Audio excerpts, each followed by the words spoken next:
Jesús es todopoderoso, realmente es así, realmente Jesús es Dios y como tal puede todo, es omnisciente, omnipresente y todopoderoso. ¿Qué dice la Biblia? Porque ahí está el punto, ¿no? ¿Qué dice la Biblia? ¿La Biblia dice que Jesús es todopoderoso? Vamos a analizarlo, vamos a ver qué nos dice el texto bíblico.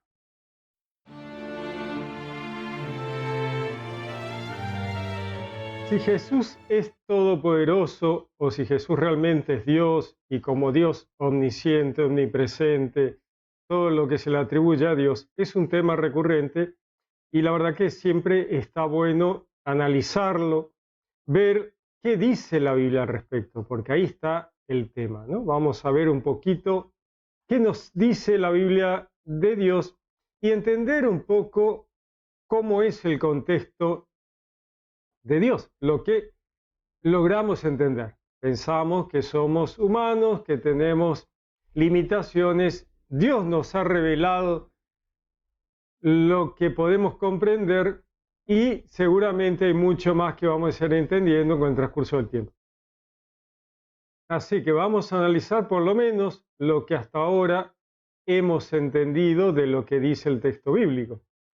Uno de las fuentes que mejor nos permite acercarnos a la divinidad de Jesús y a su capacidad de ser Dios es el Evangelio de Juan y el Apocalipsis. Juan, el evangelista, ha tenido unas revelaciones impresionantes. Juan tiene una capacidad de pensamiento teológico muy grande y de pensamiento abstracto, que no es fácil. Así que Juan, ya en el Evangelio, en Juan capítulo 1, nos decía, en el principio era la palabra estaba vuelta hacia Dios, que por lo general en la Biblia está traducida como, y la palabra estaba junto a Dios, pero en realidad en el griego dice en proston theon, y eso significa vuelta hacia Dios en espera de que Dios le diga qué hacer. Entonces uno dice, bueno, si Dios le va a decir qué hacer a la palabra, está claro que la palabra entonces no es Dios. Bueno, pero ahí viene la segunda parte, que Juan lo explica. Y la palabra era Dios. Bueno, ahí viene otro tema, porque hay muchas, en realidad hay una Biblia en particular, de un grupo en particular, que le ha agregado a ese texto griego, le ha agregado la palabra un. Entonces, ¿qué ocurre? Donde Juan dice la palabra era Dios, esta facción cristiana le ha agregado y la palabra era un Dios. Y no es lo mismo. La verdad que no es lo mismo. ¿Por qué? Porque al agregarle el un, está poniendo a Jesús en un conjunto de dioses. Con lo cual estamos volviendo a un punto politeísta, volviendo atrás allá en Canaán, nos estamos volviendo politeísta, y esto es un pensamiento que proviene del arrianismo, de Arrio. Arrio allá en la iglesia primitiva tenía este mismo problema de comprender la divinidad de Cristo. Entonces, él no lograba entender y generó toda una corriente que fue declarada hereje por la iglesia primitiva la declaró hereje, porque complicaba y distorsionaba la imagen de Jesús. Volvamos entonces. En el principio era la palabra, en el principio, desde siempre, no tuvo comienzo. La palabra no tuvo inicio. En el principio de Dios, y Dios no ha tenido principio, entonces es desde siempre. Entonces, desde siempre la palabra existía. Entonces, acá tenemos que entender el concepto de Trinidad. ¿Qué es la Trinidad? Primero entendemos que Dios es uno solo, único, no hay dos, hay uno solo. ¿Cómo que hay uno solo? Sí, no solo hay uno solo, sino que Él es lo único que existe. ¿Cómo puede ser? ¿Qué le dice Dios a Moisés? Dios le dice a Moisés, yo soy el que soy. Fantástico, está muy bien. Vos sos el que sos. Sí, qué novedad. Pero esto va mucho más hondo. Yo soy el que soy. Yo soy el único que soy. Yo soy lo único que existe. Dios le había dicho al pueblo hebreo muchas veces, fuera de mí no hay dioses, fuera de mí no hay nadie, fuera de mí no hay nada. Entonces, es difícil comprender o asimilar que uno pueda estar manifestado dentro de Dios. Uno no está hecho afuera de Dios, porque no hay una afuera de Dios. No existe ese lugar. Todo es Dios y es lo único. No hay otra cosa. Toda la materia, si podemos llamarle materia, todo aquello, todo es Dios. Pero Dios se presenta, al menos hacia la humanidad y hacia el reino celestial, en tres formas.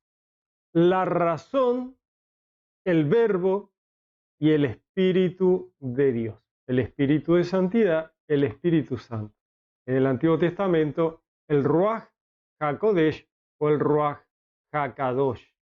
O el Espíritu de santidad o el Espíritu Santo. La razón es la que diagrama, piensa, hace los numeritos, prepara, analiza, traza el plan, dice vamos a ir por acá, vamos a ir por allá, qué sé yo, y le da la forma, la indicación al verbo. Y el verbo la ejecuta, hace, con la cooperación del Espíritu Santo. Entonces, cuando uno habla de razón, verbo y Espíritu Santo, los tres son un paquete cerrado. No podemos sacar uno afuera, el otro afuera, este venía, aquel no está. No, es un paquete cerrado.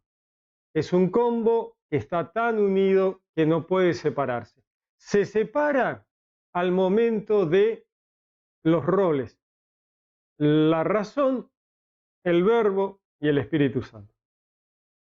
Jesús lo va a llevar a una forma todavía más sencilla y más simple. Él va a decir, mi Padre, vuestro Padre, y Él se va a llamar Hijo.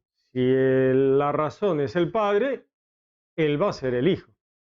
Y aquellos que forman la Iglesia de Cristo van a ser hijos adoptivos, por lo tanto, hermanos de Jesús. Una imagen súper sencilla, súper simple, fácil de asimilar. Todos somos hijos, porque si no, no estaríamos hablando acá. Jesús entonces baja toda esta complejidad de la Trinidad a una cosa sencilla. Mi Padre, ya está, ¿no? Yo y el Padre somos uno. Sí, claro, obviamente. Por eso los judíos agarran las piedras para matarlo, porque se está haciendo uno con Dios. Se está haciendo Dios. Está poniéndose en la misma situación que Dios. Yo y el Padre somos uno. Está usando en arameo, en hebreo, la palabra Ejad del Shema. El Shema es la oración por antonomasia del judaísmo. Shema Israel, oye Israel. Adonai Elohenu, Adonai Ejad. El Señor nuestro Dios, el Señor es uno. Adonai Ejad. Ejad es la unidad compuesta. Fíjense cómo en el Shema ya Dios se presenta para el judaísmo como una unidad compuesta, compuesta por la razón, el verbo y el Espíritu Santo. El Espíritu Santo está permanentemente en el Antiguo Testamento. El Ruach HaKodesh y el Ruach HaKadosh están por todos lados. El Espíritu de Dios, el Espíritu, en todas partes. Tiene todo tipo de tareas, da los dones. Entonces, tenemos esta forma más difícil de comprender la Trinidad en el Antiguo Testamento, se hace más patente y más sencilla en el Nuevo Testamento con Jesús. Jesús lo va a simplificar mucho y entonces nos va a hablar del Padre y del Hijo. En su bautismo vemos a los tres.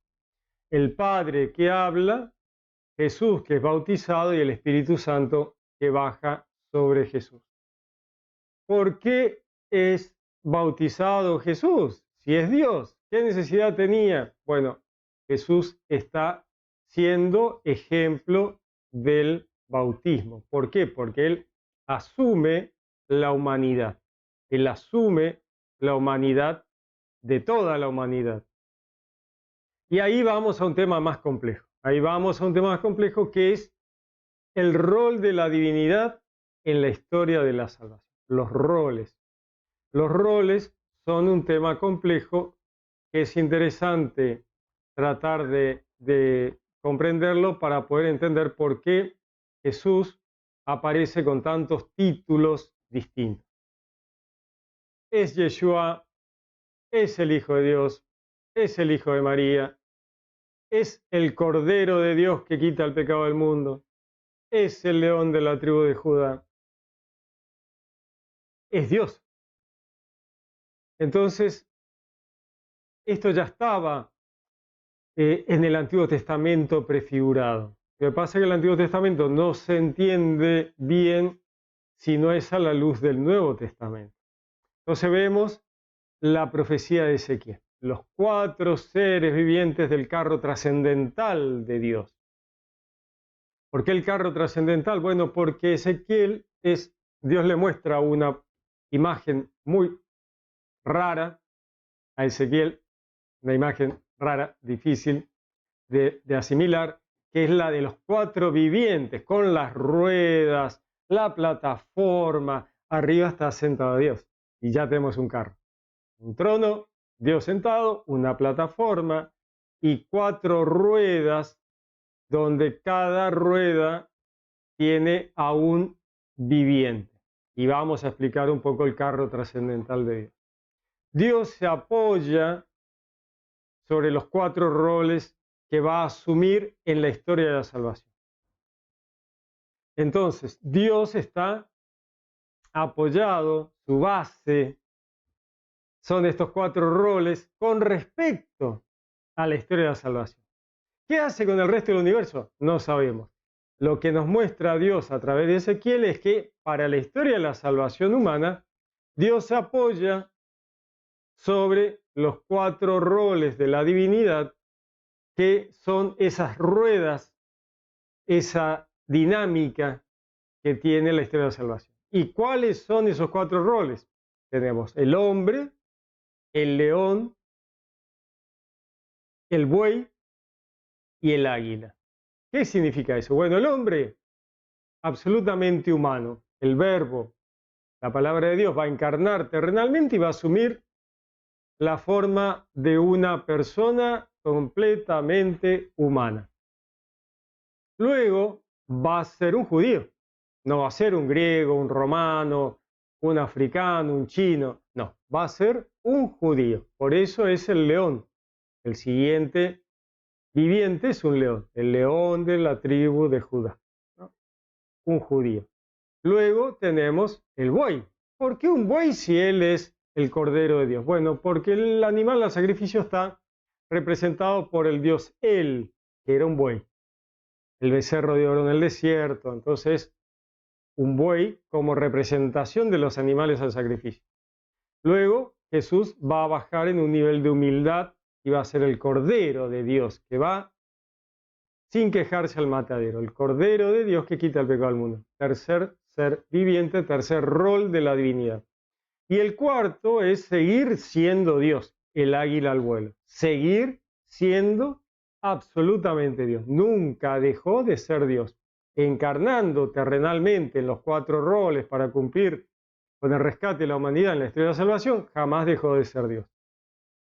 Entonces ahí tenemos que comprender que el verbo, aún siendo completamente humano, nunca dejó de ser Dios. Entonces, ahí vamos a poder entender el Apocalipsis, donde Jesús dice, yo soy el alfa, principio de todo, y el omega, el final de todo.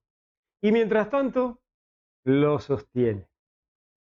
manifiesta en el principio, sostiene en el mientras tanto y desmanifiesta al final. Son conceptos que por ahí resultan raros, pero Dios no crea, y ahí es donde viene el tema. El hombre crea a partir de lo manifestado por Dios. ¿Dios crea? No, Dios manifiesta a través de su palabra. Su palabra manifiesta. Manifiesta lo que no estaba manifestado. Y trae a la existencia lo que no existía. Lo trae a la existencia, aparece, lo sostiene en la existencia y lo desmanifiesta cuando llegue su momento, allá en un futuro. El alfa y el omega, el principio y el fin. Vamos a ver qué nos decía el Apocalipsis con respecto a justamente esto. Yo soy el alfa, el omega, el principio y el fin. Veamos. Entonces, en el Apocalipsis Jesús es presentado como el alfa y el omega, lo que le simboliza a él que él es el principio y el fin de todas las cosas. Apocalipsis 1:8 dice: yo soy el alfa y el omega, dice el Señor Dios. Dice el Señor Dios. ¿No? Yo soy el alfa y el omega, dice el Señor Dios, el que es, el que era y el que va a venir, el Todopoderoso. Bueno, aquí lo vemos claramente en el Apocalipsis que Jesús se está refiriendo a sí mismo primero como Señor Dios y luego como el que va a venir. ¿Quién es el que va a venir? ¿Acaso el Padre, la razón, va a venir? No, en ningún lugar de la Biblia nos dice, nadie dice que el Verbo vaya a no venir en la segunda venida, que el Padre vaya a venir en la segunda venida. O sea, si es segunda venida es porque viene y vuelve. Si viene de vuelta es porque ya vino, ¿se entiende? El Padre no ha venido, el que vino es el Verbo, el Hijo. Entonces, el que va a venir es Jesús.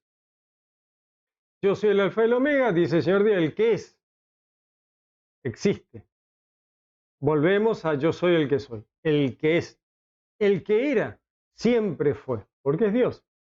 Y el que ha de venir en la segunda venida. ¿Quién es? Jesús. El Todopoderoso. Ya está. ¿No es cierto? O sea, si necesitábamos un versículo donde viéramos a Jesús como Dios, como Todopoderoso, que va a venir en la segunda venida, que es el alfa y el omega. Bueno, acá está. Apocalipsis 1:8.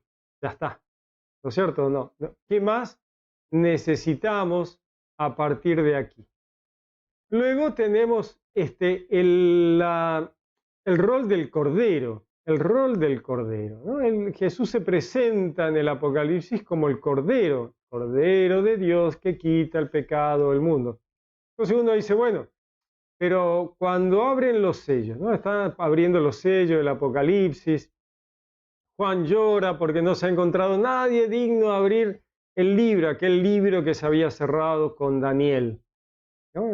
En la profecía de Daniel, Dios sella el libro y nadie va a poder entender qué dice el libro, ¿no? Este tema que lo digo siempre, qué difícil que es para alguien que no cree en el Mesías entender la Biblia sin el Nuevo Testamento. Es muy difícil, no va a poder, porque Dios la ha sellado. ¿Por qué? Porque todo el Antiguo Testamento está prefigurado, o sea, el Nuevo Testamento está prefigurado en el Antiguo. El Antiguo no se entiende si no se mira desde el Nuevo. El Nuevo ilumina el Antiguo. Entonces, ¿quién puede abrir el libro sellado por Daniel en la profecía de Daniel? Únicamente Jesús, en su rol del Cordero de Dios. Ahí está la clave. La clave está en que la llave que abre los sellos del libro es la muerte y resurrección de Cristo. El Cordero de Dios que quita el pecado del mundo. El Cordero degollado. ¿Por qué degollado?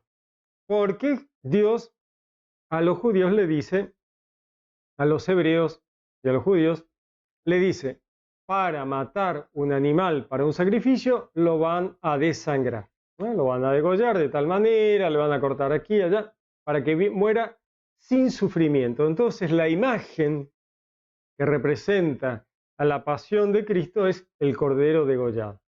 Entonces, cuando vemos en el Apocalipsis que el Cordero degollado es el que se encuentra digno de abrir los sellos del libro, vemos que hay una conversión ahí entre el Cordero degollado y el león de la tribu de Judá que es capaz de abrir el libro. Son los roles, porque tanto el Cordero como el león siguen siendo Jesús. Son los roles que adquiere el Verbo en la historia de la salvación. Entonces, Cordero, león, hombre y águila. 4 facetas, roles, misiones del Verbo, de la palabra de Dios en la encarnación terrenal para cumplir el rescate de la humanidad en la historia de la salvación. Jesús es el nombre que va a adquirir esa persona completamente humana que es el Verbo encarnado. Entonces a veces lo que ocurre es que uno dice, bueno, ¿y Jesús entonces estaba con Dios? Jesús es el nombre del Verbo encarnado. Tal vez para evitar este tipo de problemas sería más fácil hablar del Verbo. El Verbo encarnado es Jesús, Yeshua. La salvación viene de Yahvé o Yahvé salva. Entonces, es el Verbo. El Verbo encarna y adquiere el nombre de Yeshua. Pero es el Verbo, la palabra de Dios, hecha carne. Puso su tienda entre nosotros. La prefiguración del Antiguo Testamento del templo, el templo, era el cuerpo de Cristo. Por eso, en la nueva tierra, en el nuevo cielo, ya no hay templo. Está Jesús, el Verbo, directamente. No necesita un templo, porque ya no hay encarnación terrenal. Está directamente el Verbo con la forma que Él quiera tener en ese momento, que puede que sea la que tuvo en su encarnación terrenal, porque siempre Jesús tiene este amor y misericordia de mostrarnos una imagen que nos sea sencilla de asimilar. La imagen de Él en su encarnación terrenal. Así que, pero uno debe tener cuidado de comprender que el nombre de Jesús es el nombre de la encarnación terrenal del Verbo. Pero siempre estamos refiriéndonos a la palabra de Dios. La palabra de Dios. Y el Padre entonces es la razón. La razón es el Padre. El Verbo es el Hijo y el Espíritu Santo sigue siendo el Espíritu de Dios de todo el Antiguo Testamento. Entonces tenemos razón, Verbo y Espíritu Santo. Y los tres son un paquete cerrado que es Yahvé. A veces me preguntan, ¿quién es Yahvé? ¿El Padre o el Hijo? No, los tres son Yahvé. Los tres son Yahvé. Porque Yahvé es un paquete cerrado, es un combo. Abrimos el paquete de Yahvé y nos encontramos con el Verbo, la razón y el Espíritu Santo. Cerramos y es Yahvé. Y manifestados en Yahvé estamos todos. Todo. Hasta el reino de las ideas, todo. El reino celestial, el reino terrenal, las ideas, lo abstracto, lo concreto, todo está ahí manifestado en Yahvé. Y Yahvé es lo único que existe, el único que tiene verdadera existencia. Es un tema, ¿no? Es un tema. Bueno, acá el punto era intentar comprender si Jesús era el Todopoderoso.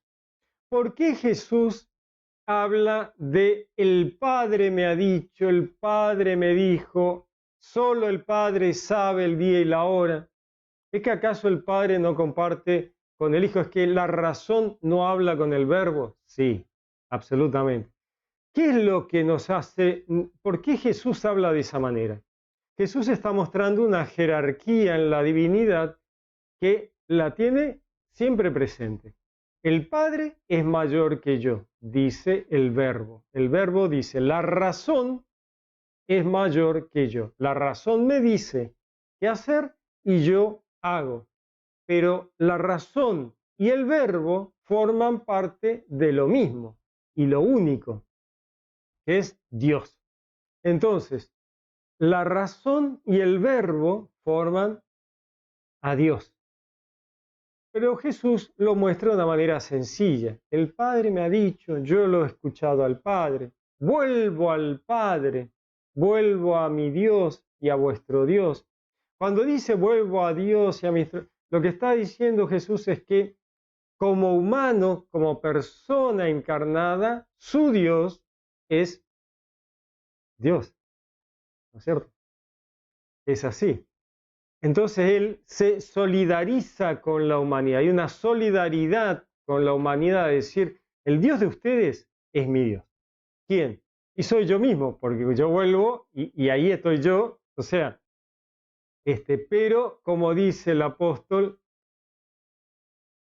primero el alimento es leche para los chicos y después se les da alimento sólido. Así habla Pablo en cuanto a que hay cosas que son muy complejas y entonces requieren un avance lento, ¿no? ¿Cómo ir comprendiendo temas teológicos tan complejos? Bueno, a poquito, vamos entendiendo de qué se trata, cómo es el asunto, cómo viene la mano, y eso lleva tiempo.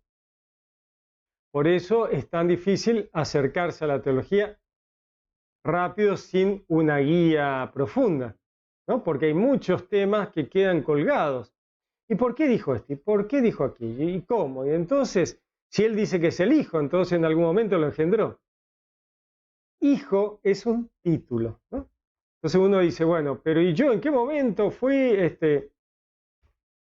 escritor? ¿Cuándo me engendraron como escritor? Es un título, ¿no? El abogado, ¿en qué momento adquiere el título de abogado? Bueno, cuando se recibe de abogado. Pero no, padre que no es padre e hijo que no es hijo. Porque Dios no es padre y el hijo es Dios, no es hijo, ¿no? Padre e hijo tiene una connotación de encarnación terrenal. Razón y verbo es una forma también de acercarnos a la multiplicidad en la unidad de la divinidad. Pero tampoco llegamos a comprender profundamente a Dios, es imposible, ¿no? Es imposible, no hay forma. Somos humanos, no hay caso. ¿Cómo hacemos? Nos acercamos un poquito, vamos un poquito más allá para acercarnos, rasguñar ahí un poquito, pero hasta ahí. Muy bien, lindo, interesante. Jesús es el Todopoderoso, como vemos, el Apocalipsis es clarísimo en ese asunto, Juan 1 también lo es, y el agregado de un Dios tenía un tema muy interesante en la iglesia primitiva. Cuando los arrianistas, los seguidores de Arrio, se pliegan a este con mal error, ¿no? La herejía del arrianismo. ¿Por qué se enganchan con que Jesús es un Dios? Y qué interesante es que todos los emperadores, o el 99% de los emperadores y los reyes, se hicieron arrianistas. ¿Por qué? Recordemos que en la antigüedad los emperadores, los reyes, se hacían pasar por divinidades. El César era Dios, el rey fulanito era Dios, el emperador era Dios. Entonces, cuando el cristianismo sale a la calle, todo el poder y los poderosos prefirieron convertirse al cristianismo porque vieron que no les quedaba otra, pero dijeron, no me gusta abandonar mi divinidad, así que me voy a hacer arrianista. Entonces, cuando se dice que Jesús es un Dios, yo también soy un Dios. Jesús es un dios, y el emperador fulanito es un dios, el emperador menganito es un dios, el emperador... Y entonces todos los emperadores eran arrianistas porque eso les permitía seguir siendo dioses, a la par de Jesús. Ah, vos sos cristiano y seguís a Jesús, fantástico. ¿Y Jesús es Dios? Sí, bueno, yo también. Yo también. Entonces, eso les permitía. Vemos, por ejemplo, a los visigodos que llegan hasta invadir la península ibérica, España, ¿no? Que tuvieron, y eran arrianistas, ¿no? ¿Por qué? Porque el emperador el rey era un dios, era una divinidad, hasta que la iglesia le bajó el copete y le dijo, no, estás confundido. Bueno, ese es el tema del arrianismo, por eso Constantino, Galerio y varios de los sucesores de Constantino, los emperadores romanos que vinieron después, eran arrianistas. Constantino era arrianista y por eso favoreció a los arrianistas en detrimento de los obispos católicos que no eran arrianistas. El catolicismo nunca fue arrianista. Entonces, Constantino, cuando la iglesia es declarada religión oficial del imperio, porque a Constantino no le queda otra, porque tiene un lío bárbaro con los cristianos, dice, bueno, sí, está bien, transemos, vamos a llegar a un acuerdo, pero a mí me gusta más el arrianismo porque me permite seguir siendo una divinidad. En el catolicismo eso no era posible, absolutamente no era posible. Entonces, Constantino y los sucesores van a hacerse arrianistas. Va a llegar un momento en que Constantino va a perseguir un poquito a la Iglesia Católica y va a favorecer de costadito a los arrianistas, justamente por este tema, para no dejar de ser un dios. Pero bueno, Dios hay uno solo, no hay dos, ni tres, hay uno solo. Lo que ocurre es que Dios se presenta como un combo cerrado, razón, verbo y espíritu. Entonces, eso a nivel sencillo y humano es Padre, Hijo y Espíritu Santo. Y cierra Yahvé. Por lo tanto, Jesús, que es la palabra que manifiesta, es absolutamente todopoderoso, porque es Dios, el Alfa, el Omega, el Todopoderoso, el que era, que es y que ha de venir en su segunda venida. Apocalipsis 1:8, sin lugar a dudas. Como cierre del tema arrianista, esta facción cristiana, que es los Testigos de Jehová, de la Watchtower en 1950 publica un documento en el cual reconoce que habían agregado en la Biblia la palabra un. Ellos dicen, es verdad, hemos agregado, documento 1950, dicen, sí, la verdad que sí. Le agregamos el un al texto de Juan. ¿Por qué? Porque estamos convencidos de que debería estar ahí. Porque Juan debería haberlo puesto. Bueno, pero no lo puso. No se puede toquetear la Biblia. Yo también podría pensar que muchas cosas deberían agregarse y las agrego. Total, pongo un fibrón y agrego. Bueno, eso no se puede hacer. Pero lo reconocieron. Si buscan el documento en 1950, lo agregaron. Un. Bueno, eso no se puede hacer. ¿Qué va a hacer? Muy bien. Les dejo algo para pensar y espero que haya quedado claro este tema de Jesús y ser Dios y como tal todopoderoso.